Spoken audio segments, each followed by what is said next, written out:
more witnesses to actually come out? As I have admitted since way back 2017, tumutulong po ako sa Ito yung sinasabi. Tumutulong. Oh, yun pala yung sinasabing sa buwatan o kaya napaamin o na corner, talagang malaking role ni former Senator Trillanes sa kanyang pagpasyal sa pagdala kay Tatay Digong. Tumutulong. Sige, ulitin natin. Diba? Lalo sa bagay, nung simula pa lang, nakikita kong active na aktibo. Basta laban kay Tatay Digong, andito hindi mawawala si former Senator Trillanes. Correct me sa aking wording, no? Former Senator. Shoutout po sa 10 viewers. Comment lang po dyan. Konti lang, short lang yung live natin para pang ano lang natin, update natin. Madami na po sila. Are you expecting or would you even help facilitate, or has there been anyone seeking your help for possibly more witnesses to actually come out? As I have admitted since way back 2017, tumutulong po ako sa ICC pagkalap ng ebidensya at testigo. At tuloy-tuloy pa rin po ang aming pagkalap ng testigo at ebidensya. Pero hindi lahat po yan ay dumadaan sa akin. Meron din pong mga testigo at ebidensya dumadaan doon sa iba't ibang mga nagpa-facilitate nito. So, From their own independent investigation, kumbaga. No, lahat po ito coming from the Office of the Prosecutor. The OTP. So may mga investigador sila. So meron silang mga local facilitators na kung saan sila nagko-coordinate, at yun po ang entire body of evidence na ipepresenta nila. Do you have any new witness that might be part of the trial, sir? Marami po. Maraming witnesses na lumalabas at eventually iba nandoon na, no? Yung si Garma was the latest one. Si Colonel Garma, pumayag siya na maging testigo. So andoon na siya sa witness protection ng ICC. Meron pa ring mga iba na in transit, ika nga, doon. Tapos meron na ring naunang one of the original members din ng Davao Death Squad na bukod pa kay Las Cañas at Matubato. Meron na rin doon. At I think, But he's not been named. I've not heard. He's not been named, but hindi rin namin na-ipresenta yun dito pero maaga pala, I think 2018 pa lang nailabas na ito nung mga ibang nagpa-facilitate. During this time rather, I understand that, I could be wrong, but the defense can ask permission from the pretrial chamber to appeal the decision on the confirmation of charges. Kasi confirmation of charges obviously was decided upon by the pretrial chamber. Yung jurisdiction naman was decided upon by the appeals court, kasi sila po yung pinakamataas na korte doon. During this time, which we're talking about maybe 3 to 6 months on an average, there obviously is still that question on interim release, and it could be asked again. Do you think, what is your personal opinion? Shoutout po sa mga kababayan natin, mga kabonets, 18 viewers on the board. Thank you so much. Feel free to comment. Comment 1 lang po para ma-shoutout ko po kayo at ma-recognize. Tuloy po natin yung interview kay tinatawag nilang Tiriring, no? Marami akong nababasa na sinasabing bakit kaya tinawag na Tiriring itong si former Senator Trillanes. Ito po, ano yung kanyang opinion muli? Thank you. Love you all. Maraming salamat. Sana tuloy-tuloy po ang iyong pagsuporta dito sa ating mga update na binibigay. Especially looking at, considering the age of the former president, would you be okay? Not that you will make that decision, but your personal preference. Are you okay with sakaling magkaroon po ng interim release? Hindi po ako papayag na magkaroon ng interim release. Unang-una, alam natin ito sila Duterte na gagamitin nila yan. They will use that. At iabusuhin nila yung interim release na yan. Ibig sabihin, medyo kaba, ganun po ba? Nagtatanong lang, kinakabahan ba? Ayaw ng interim release? Matanda na po yun si Tatay Digong. 80. Tuloy natin. Imagine nyo dito sa sitwasyon natin sa Pilipinas kung maibalik nila yan si Digong. Gagamitin nila yan for a regime change na mga galaw para pagka nakuha nila yung poder, wala nang balikan yon. Alam din ng ICC yan na hindi na babalik si Digong kung marirelease nila. And yung age naman, may mas matanda pa sa kanya before na hindi naman ganyan binigyan ng ganyang mga pribilehiyo. At ang nabigyan lang ng interim release based on record or mga precedents sa ICC, ito yung mga mga obstruction of justice or minor cases lang. So yun Not po, crimes against humanity. not crimes against humanity. Not even one na nagkaroon ng ganong pagpalaya. Of course, binasa niyo po yung inyong affidavit. After that, I saw a couple of interviews from you. Yung sabi mo nga, you felt relieved, you felt vindicated dahil pinaglalaban mo pa itong supposed unexplained wealth o yung bank account. Way back 2016, naalala ko pa po yun. Ayan, di ba? At least napaamin na talagang siya ay tumutulong. So, ibig sabihin, kasabwat talaga siya sa pagdadala kay Tatay Digong sa Hague. Siya mismo ang nagsabi, inamin niya. So, yan nga po. At alam naman ng taong very common knowledge po yan, mga kababayan, mga kabonets. Shout out sa iyo, Surina. Sabi niya, di raw siya papayag. Sino ba siya, no? Kung ikaw, lang naman, Trianes, ang bobo lang din ng naniniwala sa iyo. Yeah? Yeah, bye-bye. Okay? Ngayon, nabanggit pa dito yung about doon sa gotten wealth. Na kapag minsan napapasok sa isip ko, mga kababayan, mga kabunit, sabi ko, hindi kaya meron din siyang pondo para, syempre, hindi ka naman, anong mapapala mo pag every time na lang siya yung pumupunta about sa pag-file, no? May mga intriga about doon. Ayan, katulad na basta Duterte, andon lagi. Andon lagi. Bakit ganyan ka magbasa? Host. 'Yun. Medyo yung mga words, no? Beboy. So, pwedeng okay, ulitin ko yung sinabi mo, Di daw siya papayag. Sino ba siya, no? Kung ikaw lang naman, Triñañez, mga bobo lang din ang naniniwala sa iyo. Okay. Alright. Ba't ganyan ka magbasa? Yes, Nonet, good morning. Good morning. Shout out sa iyo. Tuloy natin kasi ito, pinag-uusapan muli yung ill-gotten wealth. Alam naman natin na pumunta siya sa Pumunta siya sa house hearing. Yung prinisentan doon, ito pa rin yung nilalabas yata siguro 3 to 4 years back. No? Ang dami naman naniniwala na pinagpiestahan nga po. Ito, tuloy natin. Shoutout sa 30 viewers. Maraming salamat po. Sa BPI, sa Ortigas. How are you feeling now, a day after the hearing, sir? As I mentioned po, no, yung personal vindication is just secondary. Because I knew from the start na totoo yung hawak namin. No? We validated it, we vetted Totoo it. daw, At mismo si Digong inadmit yan. So alam namin na totoo yun. Na-relieve lang ako na formally and officially kinumpirma ng AMLAC na totoo yung mga hawak ko at na mga inilabas ko noon pa.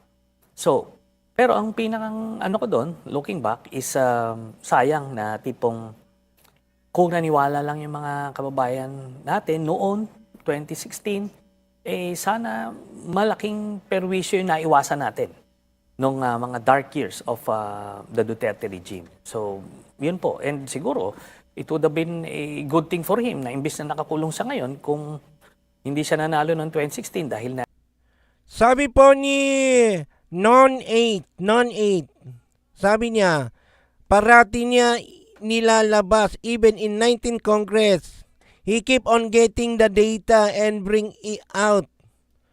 What is really motive? Yan nga po yung nasa isip ko eh. Ano kaya ang wala kaya siyang walang nag-uutos sa kanya or walang nagpipinan sa kanya?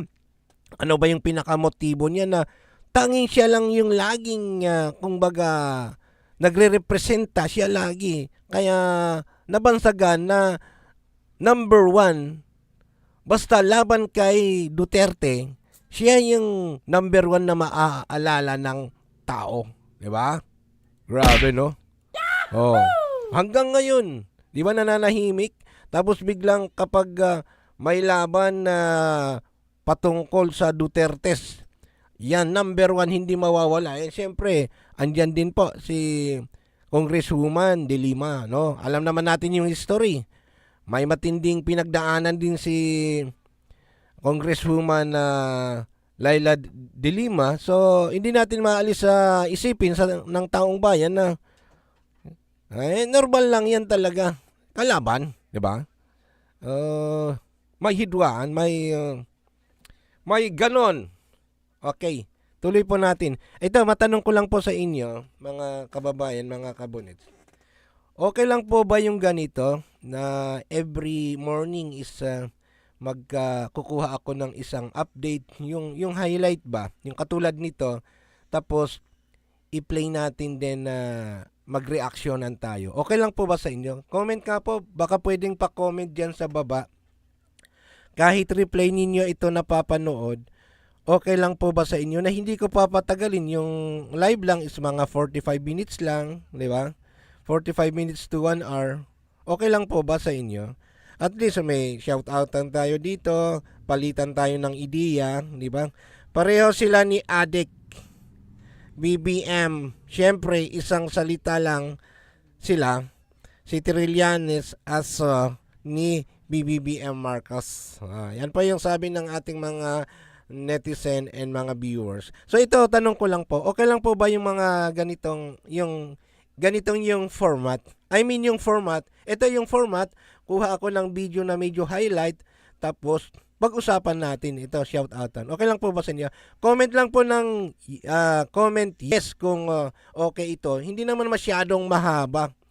Ang ano dito, magpalitan tayo ng konting idea, may konting update, no? Kasi nga hindi nga yata na may balita na hindi na-approve yung request ng hanay ni Tatay Digong na reject lahat ng ICC. Kahapon din. Alam nyo, coincident ba yon? Habang nangyayari yung House hearing, clarificatory questioning sa impeachment case ni VP Sara, ay siya namang pagganap ng hearing kay Tatay Digong sa ICC. What's a coincidence, na? Okay, tuloy natin. Shout out muli sa inyo tuloy natin, no? Konti na lang. Naubos na natin ang 20 minutes. Nasa iyo yan, host. Iyon naman ang channel. Oo nga po, pero at least siyempre gusto ko kasama kayo kasi wala namang silbi yung channel na ito kung wala po kayo. Walang saysay, hindi siya karoon ng buhay kung wala po kayo na viewers.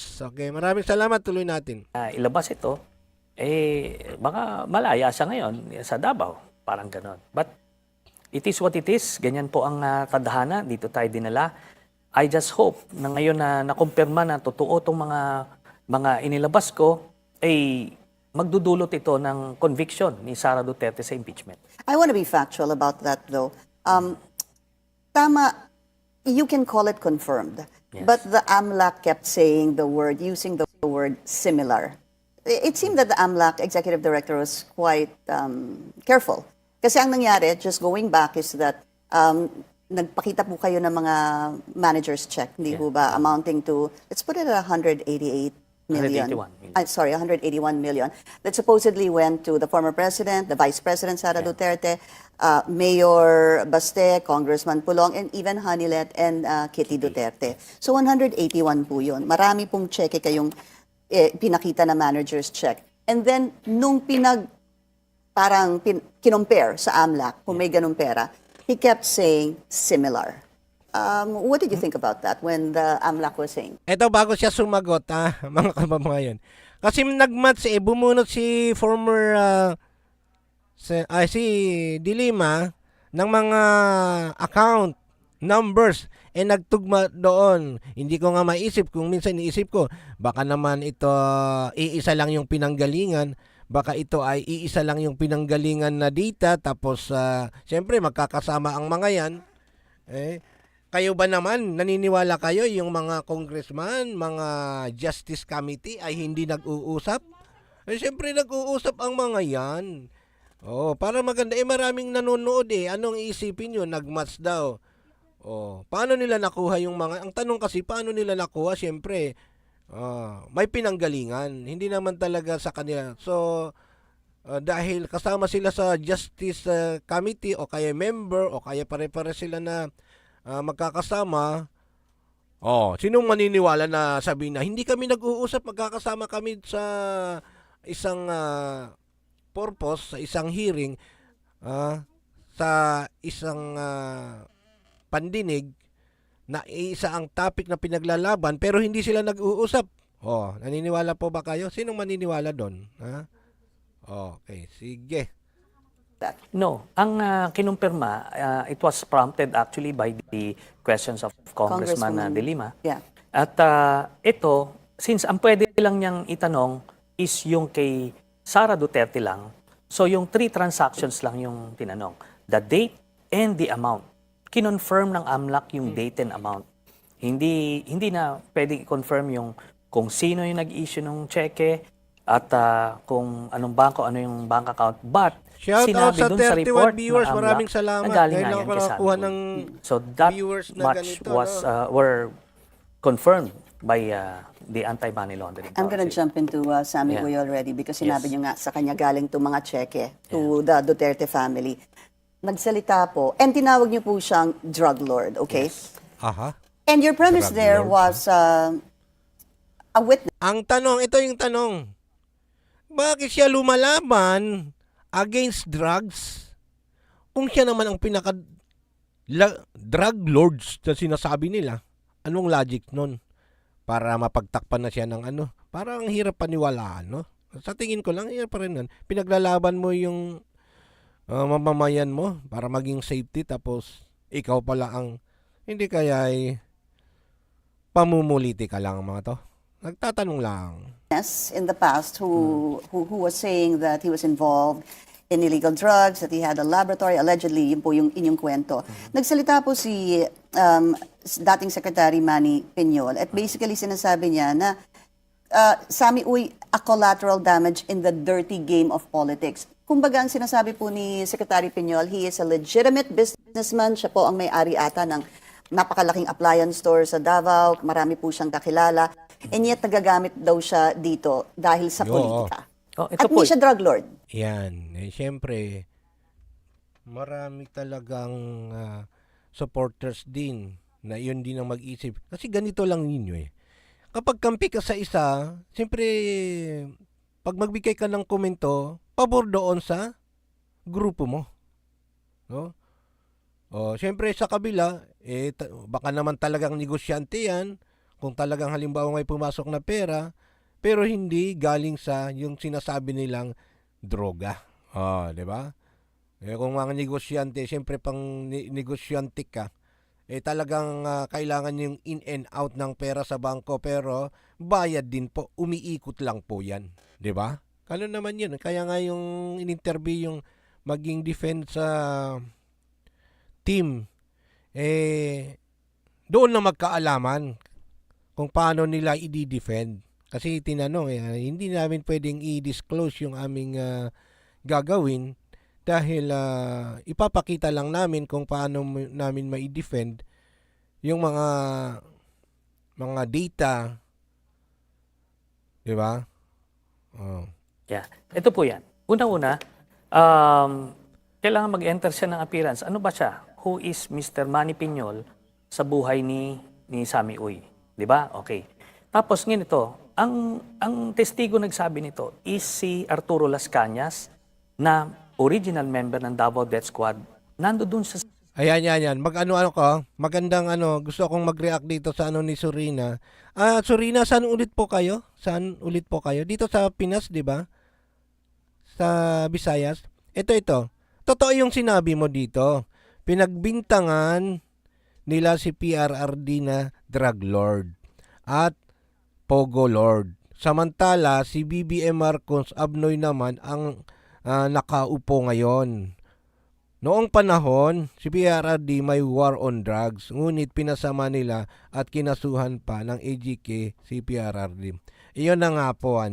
Malinaw na sinabi ni Tatay Digong na ang utos niya ay linisin ang druga. Lahat ng pamamaraan ay gagawin nila dahil ayaw na ayaw niya sa druga. Di ba? Ang daming nagbalita na medyo mas maayos na ngayon, mas safe nang maglakad sa wala nang masyado kasi natatakot.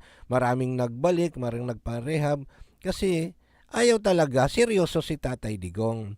Yung mga namatay na na porque sinabi ni Tatay Digong na sabi niya, sagot ko kayo basta gawin niyo yung trabaho niyo.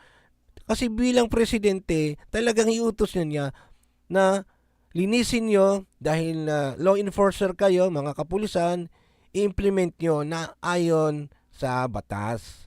Ngayon, pag na danger yung buhay ninyo, talagang gagamitin nila yung kamay na bakal kaysa sila yung mamamatay. Kaso nga lang, since siya yung may utos na sige, sagot ko ang mga yan. Pinanindigan naman ng mga umuusig na, sagot niya lahat kahit gawain ng mga pulis kasi dapat ang mga nagot dyan yung nag-violate, mga pulis. Pero katulad nung number 1 na Gian ba yun? Gian yung isang batang estudyante na napatay.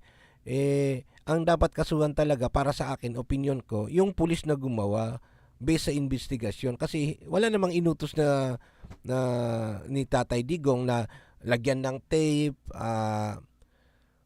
patayin yung mga student, mga walang kinalaman, 'di ba? Wala naman siyang inutos na ganon.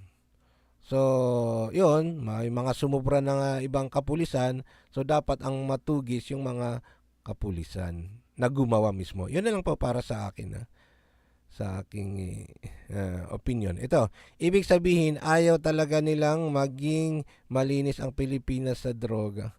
Ayun na nga, nung natapos yung lahat na lang yata, lahat na lang ng masasama,